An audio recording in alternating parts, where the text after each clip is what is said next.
where we're going to dig into something. We're going to dig into the subject of the heavenly fall, or those that fell. And it's going to be a discussion with David Taylor. I'm just going to bring you in now. Hiya, Dad. You all right? Fine. So what we're going to do is we're going to start digging into this. It's probably going to take more than tonight, so I think we've already decided we're going to split this in two from where we were. Do you want to just give us a little context as to what it is we're going to be talking about specifically tonight? Yeah, sure. And it relates very much to what we've done previously, which when we had a conversation about the angelic creatures, if you like, the unseen realm, the heavenly beings, if might be the best way to put it.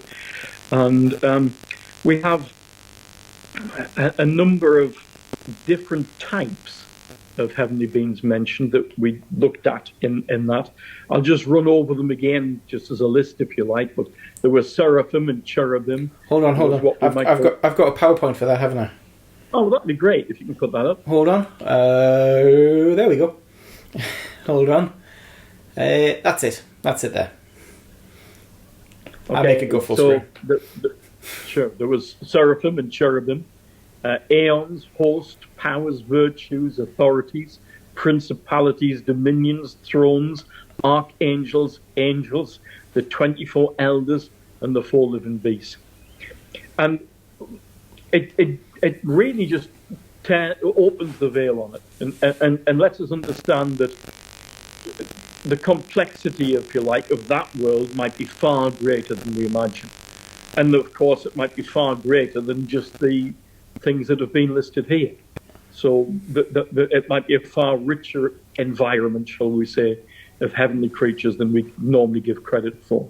And it's a bit arrogant if we think that we know too much about the heavens, because obviously we don't. Yeah. But what is clear is that we're involved in a great war. And that great war, undoubtedly from the scriptures, tells us that some of these classes of creatures fell.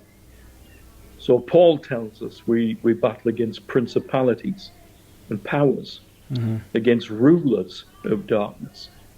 He tells us that Satan was once an angel of light. We read that he was the anointed cherub that fell.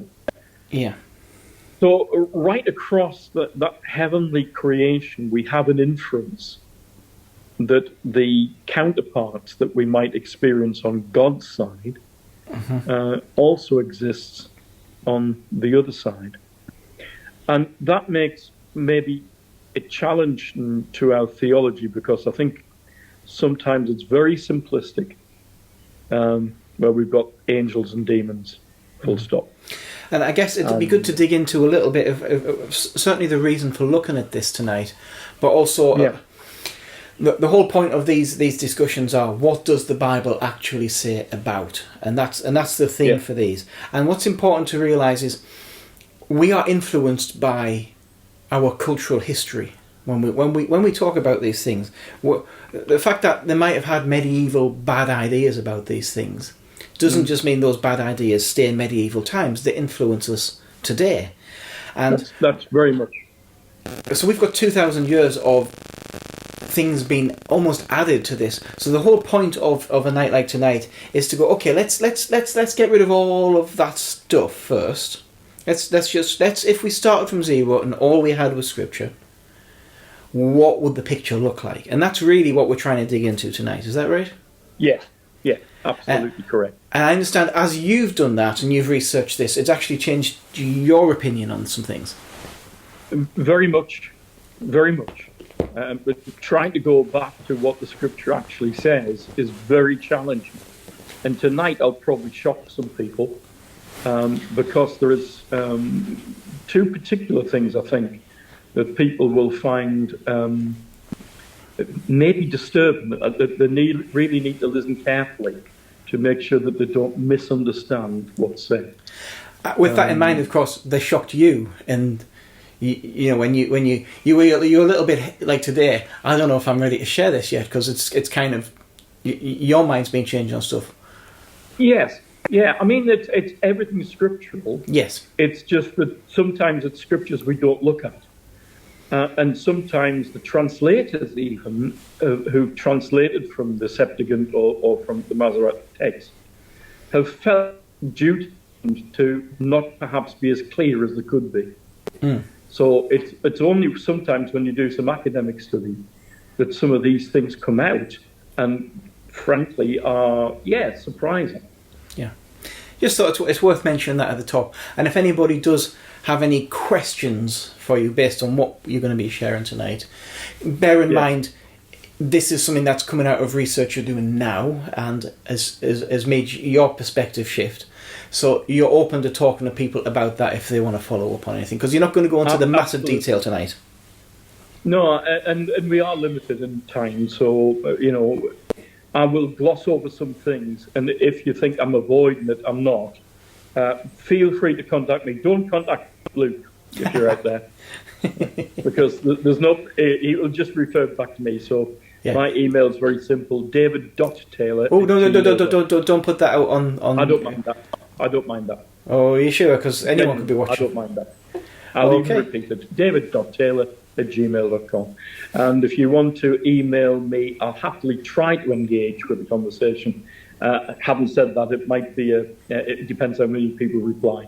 But I will post some documents that you might find of interest. Yes, great. I'm just very concerned you just put your email out there. But anyway, that's an email. Okay. So let's get into it. So where do you want to start? Do you want to start before creation?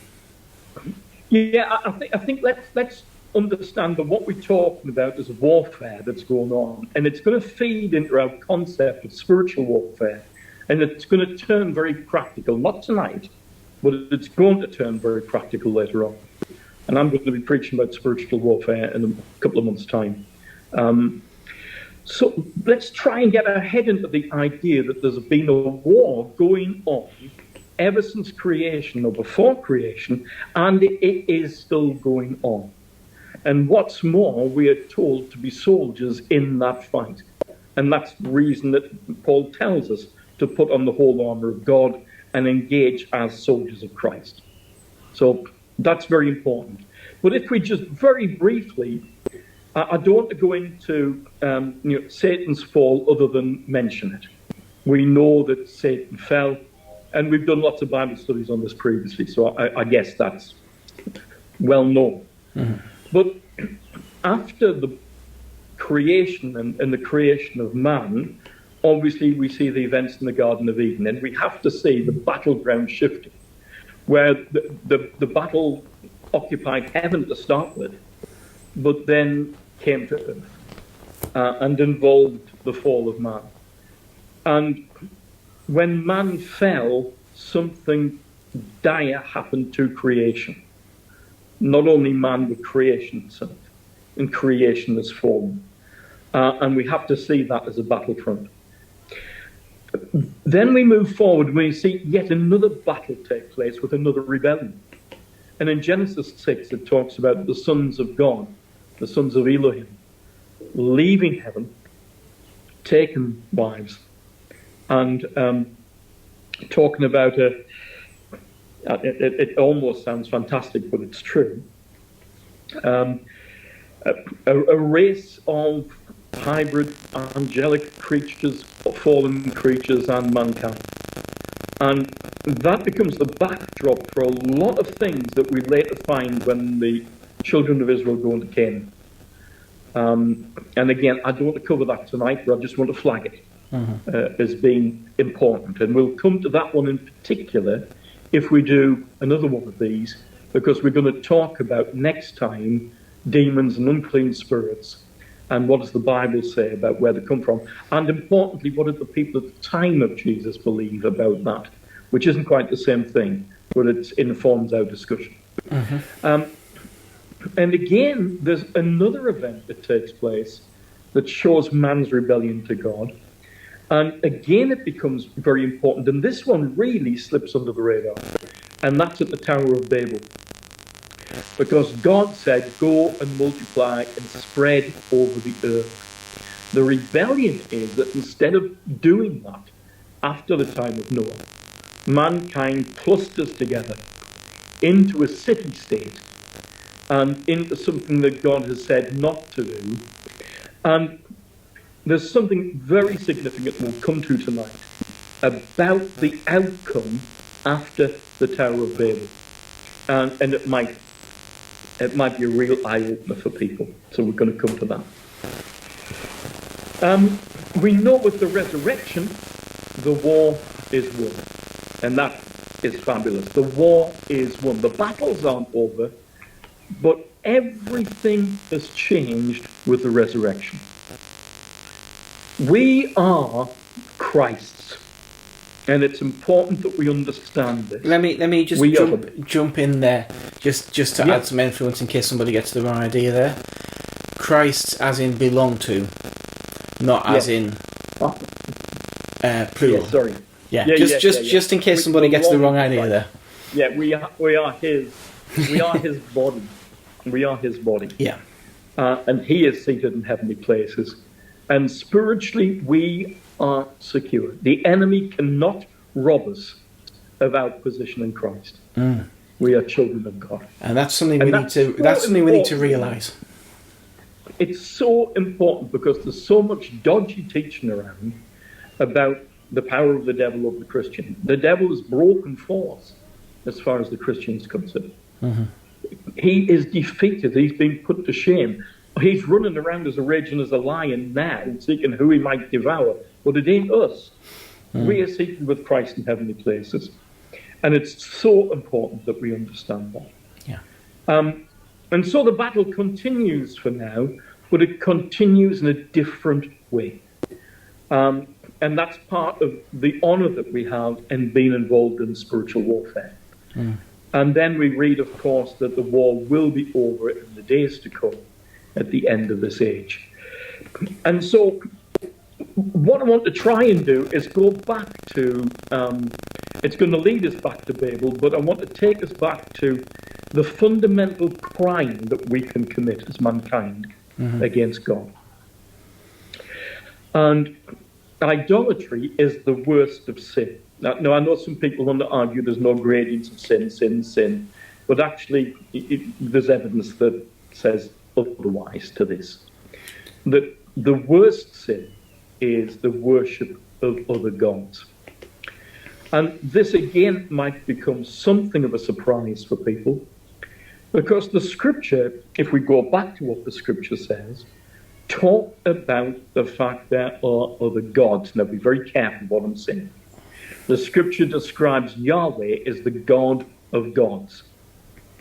And sometimes our problem is the word God and the cultural attachment that we've come to it. It might be helpful for us to think of a capital G and a small g, if that helps people.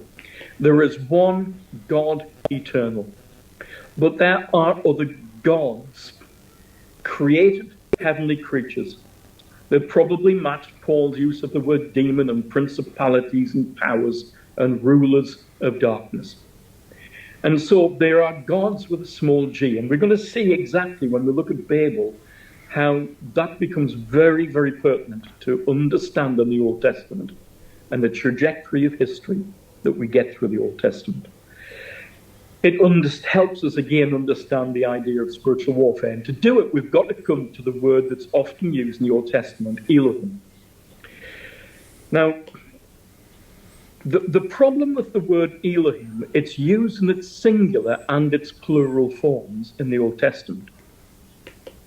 And the translators in the Old Testament were terrified in case it gave people the impression that there was more than one God with a capital G. Right. You with me? Mm-hmm. That's not what it says. That's not the meaning of it. But there has been some textual confusion over the years in some translations, which is why when you look at what we're going to look at soon, Deuteronomy 32, and you look at it in different texts and different translations, you will find sometimes very, very different sort of readings of what's said. So let's try and understand, first of all, the word Elohim. it's used of Yahweh over 1,000 times in the scriptures. But it's also mentioned of Yahweh's heavenly council, which we're going to look at in before we go on. Sorry, just a quick thing. We're using this word Elohim. So this is used. How do we often see this word translated? Well, in Job, you'll see the sons of God. Yeah.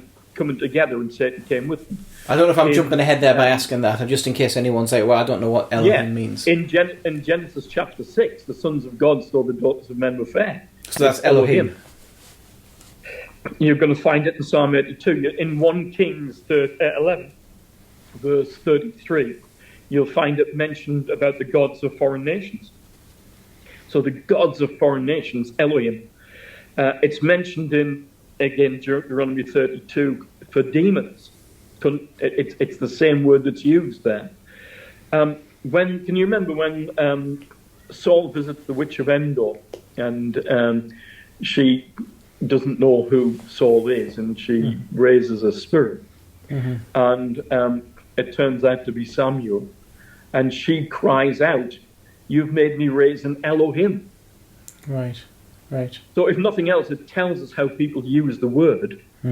I like that example, because that's a common parlance of somebody speaking, and it tells us how they use the word. And that's something you've always got to consider. That's the word she used because that was her parlance, that was her thinking. It doesn't mean she was right in her thinking. No, it doesn't, but it also mentions in Genesis 35 as angels, as Elohim. And I think what we've got to try and, rather than think about it defining the nature of the creature, what they all have in common is this: they inhabit the non-human world. So Elohim becomes a term, I believe, and academics argue for this, that it becomes, and I'm talking about biblical academics, I'm not talking about non-believers, but they would argue that this is a characteristic of the non-human realm. So it's a place, if you like. So what we can say is Yahweh, our God, is an Elohim, but no other Elohim is Yahweh. Yes. So there's a very important distinction there. To say God is one of them. It's the biggest distinctions that we have to make. Yes, he is absolutely different. He is unique. He is the creator God. Yeah. The other Elohim, the other inhabitants of that realm are created. Yeah. So what we're saying, God is an Elohim because he lives in heaven. There are other dwellers of heaven who are Elohim, but that doesn't make them God with a capital G. Sure. That's yeah. However, their impact down here, right, becomes very much, as the scriptures say, and points to the worshiping of foreign gods is often described as the worshiping of foreign Elohim. Right. So when we're talking about idolatry, and it's important because sometimes we try to modernize this sense of idolatry to, we idolize football, or we can idolize, things in this world. My mind went blank. But actually, the idolatry of the Old Testament is very specific, and it's worshipping not just things, but very specific spiritual beings. Yes. When we talk about Molech, we talk about... We're going to see that in a moment when we come to... we're going to see that very... Sorry, I'm jumping ahead. Deuteronomy 32. Yeah. Because it's going to actually say that these gods are demons. Now, you've got to be very careful when you read this, because at first it sounds like it says they're not gods, they're demons. But the context of it is actually saying these gods, if you like, with a small g, are demons, but they are gods, if you like, in that sense. With a small g. With a small g. Yeah. And so when somebody worshipped Baal, they were worshipping an entity. When somebody made an idol, they weren't stupid people. They thought there was They had a way of thinking that said, for example, if you need to exercise control over the storms, then you worship the storm god. And the way to do it is like a sympathetic magic. You create an image of the storm god, and the storm god would then inhabit that idol. You with me? And then when you appease the idol, you are appeasing the storm god. I've got to say, it's almost like you find in some Catholic churches, where people will approach, or an icon or a statue of Mary or whatever, and the statue gets the adoration because it's almost that link through to where they believe Mary is. Do you understand? So the idea behind it's wrong, but it's not stupid. It's just wrong. Yeah. It doesn't mean these people are ignorant. It just means they don't understand the relationship of spiritual things. Yeah. As people today can still find themselves caught in that same book. Let's move on to you're going to talk about Deuteronomy 32 because that gives us a little bit of context to this. Yeah, one thing I will say just in passing, although we find that the realm of the Elohim is the heavenly places, if you like, we certainly see that there can be crossovers from there. So, for example, angels can appear on earth as humans. You with me? And we can also see humans who have been translated to heaven briefly, like Paul or like Enoch, if you with me. But but they're proper domains of each as two distinct and separate places. Okay. So this is, we can get into this a little bit as well as, Satan can appear as an angel of light. Absolutely. So I won't push that. At the moment because there's certain things we could do. But understand that what we're talking about is two separate and distinct levels of place. Yeah. We do find a connection between the two in the presence of God, because God resides in Jerusalem, as we're going to see, or resided in Jerusalem until the veil of the temple was torn. Yes. And there was a correspondence between the heavenly temple and the earthly temple. Well, let's move forward so we can get towards that. Sure. Let's move forward. Yeah. So let's go to Deuteronomy 32. Now, Deuteronomy 32 is a very important chapter. It's the Song of Moses, the song that he sang at the end of his life. So this is a prophetic song. It's a song that outlines his knowledge, if you like, of an insight that he has into God. And of course, no one's had better insight. He spent weeks with God up in the mountain. Yeah. Yeah? Yeah. And he says this, "Give ear, O heavens, and I will speak." Now, when it's referring to the heavens, one of the best ways to look at this is actually in the Greek, in the Septuagint version. And if you do that, there's no doubt that he's addressing, if you like, the heavenly court. So he's speaking to the heavens, or that realm, if you like. And when you go down to verse 8, it says this, "When the Most High gave to the nations their inheritance, when he divided mankind, he fixed the borders of people according to the numbers of the sons of God. But the Lord's portion is his people, and Jacob his allotted heritage." Let me just try and expand what that means. What was the day when the nations were divided, when mankind was divided? Well, that was Babel. That was Babel, yeah. Yeah. And what it says, he fixed the borders of the people according to the numbers of the sons of God. In other words, what he did was, there were heavenly rulers, Elohim, appointed to the nations. But his nation was Israel, was Jacob's people. The Lord's portion in his people, Jacob, his allotted heritage. Do you understand? Yeah, it's actually kind of fascinating because you look at the borders of nations about that point in history, where they were. They've not really changed much. There's little bits of change here and there, but by and large... It is very interesting.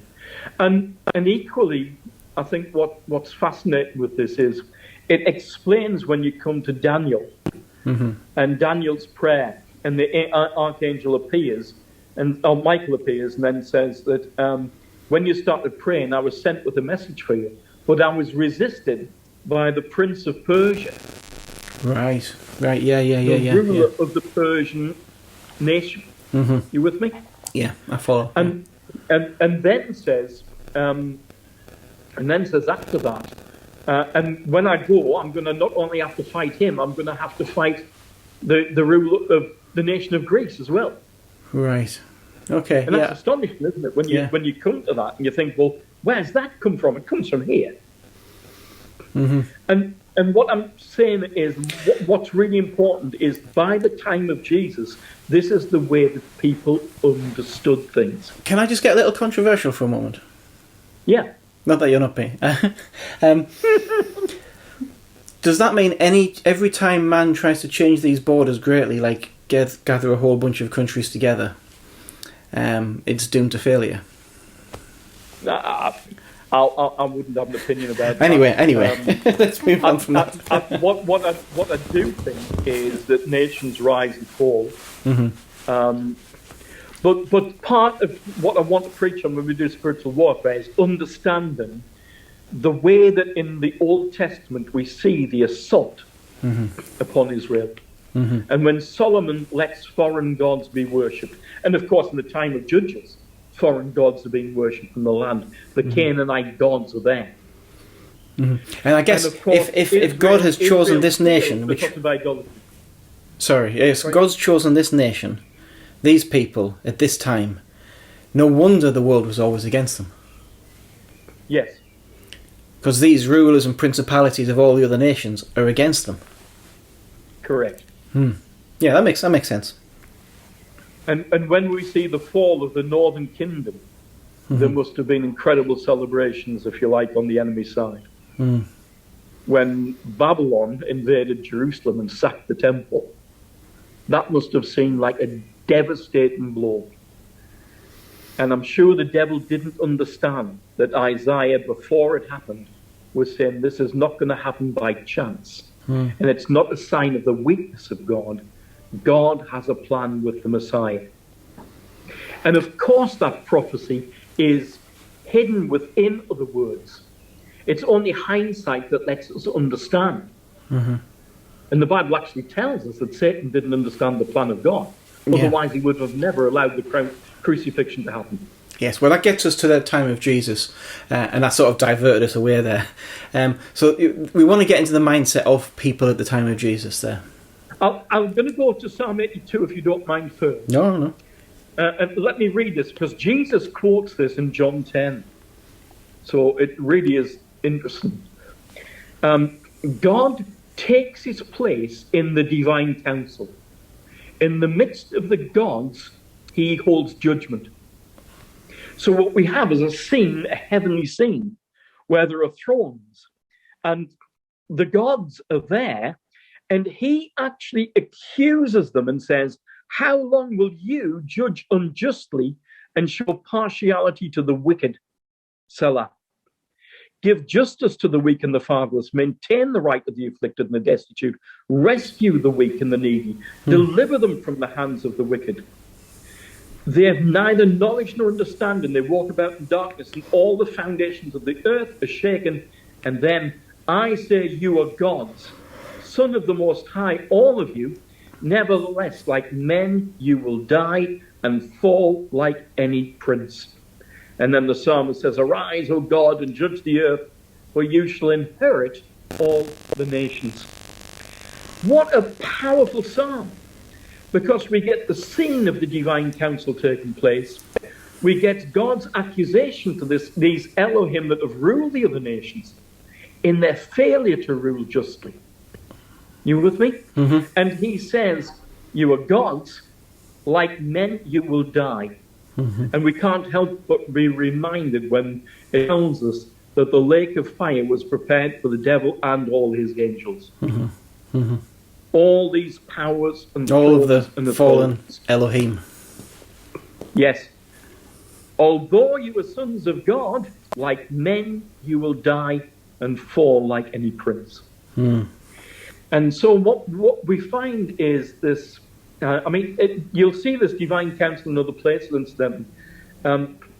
I've never heard this psalm preached on, incidentally, because the words, you are gods, sounds, if you're not reading the background of this, not reading what it says, sounds like the psalmist is saying that we are gods. It's not. He's addressing the people in the divine council. He's addressing the Elohim in the divine council, if you will. And when Jesus mentions it in John 10, it takes some unpacking. I don't want to get into that tonight because it's complex, the meaning of the words. But just be aware of it there. Jesus quotes this psalm. So it's not a minor psalm. Jesus uses as ammunition in his own defense to be God. Yeah. You with me? Yeah. And so, this has troubled translators. There's no questions about that. But it has. If you go to Psalm 32, it says they sacrificed to demons who. The actual translation, they sacrificed to demons, no gods. But the translators have always tried to make that a sacrifice to demons, not gods, if you're with me. I've got a lot of stuff you can have if you want to read that. But basically, read Deuteronomy 32, because you'll find that there is a great deal in it. I've just realised we haven't put down some of the things that it says in there. I've only put the beginning quotations on,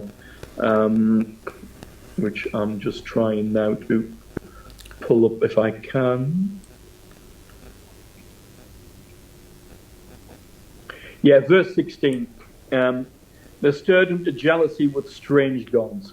With abominations they provoke him to anger. They sacrificed to demons that were no gods. But then it says, to gods they have never known.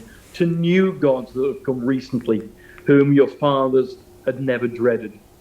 And it's incidentally, it says, to new gods that have come recently, to whom your fathers had never dreaded. So, Deuteronomy 32 really gives the context for the way that the people of Israel were worshipping foreign gods. And these foreign gods were actually demons. The word demon needs unpicking because in the Greek, it wasn't like this minor evil spirit. Demons in the Greek sense were almost equal to their pantheon of the gods. It makes you think, doesn't it, about... You go back to the conquest, and I know you'll come back to this at some point, but the things that took place when Israel was conquering the land that you look back and go, well, that seems inhumane, is because we don't see what was at stake here. Yes, absolutely. And especially because the sons of the Nephilim were in the land. And which will come back to. Bashan, up near Mount Horeb, that just above Galilee. And we'll come to some specifics on this later. But what's clear is that mankind was polluted in its DNA, shall we say. And clearly one of the wives of Noah's sons had that blood, because the giants appear again after the flood. Goliath was described as one of them. Og of Bashan was described. When the spies go to the promised land to spy the land out, they come back and said, we've seen the sons of the Anak, who are, giants in the land. Now, people have always tried to soften that as meaning fearsome or something else. But actually the best rationale behind the events of Canaan lie in something far darker and something far more critical to the nations and explain things that are, at face value, are very, very disturbing. So I guess the key, a lot of this is when we lead into spiritual warfare and where we're going next time, which I'll let you say. What we're talking about though is when we're talking about spiritual warfare, we're talking about a huge battle that's taken place on a worldwide scale, and but it's already been won. I sometimes think, Luke, that what happens is when we talk about spiritual warfare, we tend to think of it being a defensive battle. Mm-hmm. Put on the whole armour of God that you might be able to stand against the wiles of the devil. Mm-hmm. Yes, that's fair comment. But the sword is an offensive weapon. Yes.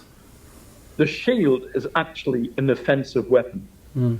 You don't need a shield if you're running away. Mm.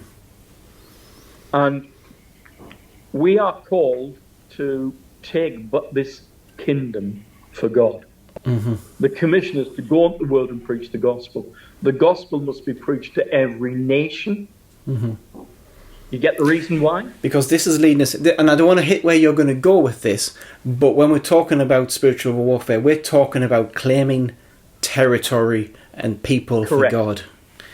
Absolutely and correct. Claiming them back from the Elohim to... And the end can't happen until the nations are reclaimed. Mm-hmm. Mm-hmm. And just as a little teaser, we are the temple of God. We'll go far more into that. Yes, yeah, we will. We'll get into that. Now, do you want to just touch on what we're going to hit next time? This is before you preach. So yeah, sure. This is before your spiritual warfare preach. We'll do another one of these. What are we going to touch on next time? We're going to talk about what is possession. We're going to talk about demons and unclean spirits. Is there a difference? We're going to talk about how the people at the time of Jesus thought they might link to the flood events. Okay, that's good. So I'm not saying that they do necessarily relate to that, mm-hmm. but it was common belief that unclean spirits in particular went back to the time of the flood. So we'll dig. I realise a lot of today is being table setting for where you're going to go over the next 2 times, but it's important to set the table, otherwise you have no cutlery. I think the big thing to take away from today is the Bible constantly mentions other gods. Yeah. And we always dismiss that. Have no other God before me. We must not worship any other gods, otherwise we will have the same trajectory as the children of Israel who rebelled against God. And we need to be very clear as well that today there are other gods worshipped right across the world. And these aren't sometimes they have names that we don't expect. Yeah. And these aren't made up things. These are spiritual entities that are taking away worship from God. And and may have secular names. Yeah, may have secular names. That's and sometimes we try and pacify for the sake of being nice, but actually we're talking about the worst sin imaginable is to worship them. Yes, and it also tells us that anybody who practices, I forgot what you call them, the meetings where multi-faith come together for joint worship. Mm-hmm. I'm afraid is an absolute no-no as far as a Christian's concerned. Yeah. There can't be multi-faith. Yeah. Important to touch on that. Thank you so much for tonight. Is there anything else you want to mention before we... No, I think that's fine. I've rattled on too long. People are probably falling asleep. We are a little over time, so I am going to wrap you up. Don't go away though. I'll speak about you properly afterwards. But thank you so much for sharing tonight. I hope people have found it fascinating. Thank you very much, Dad.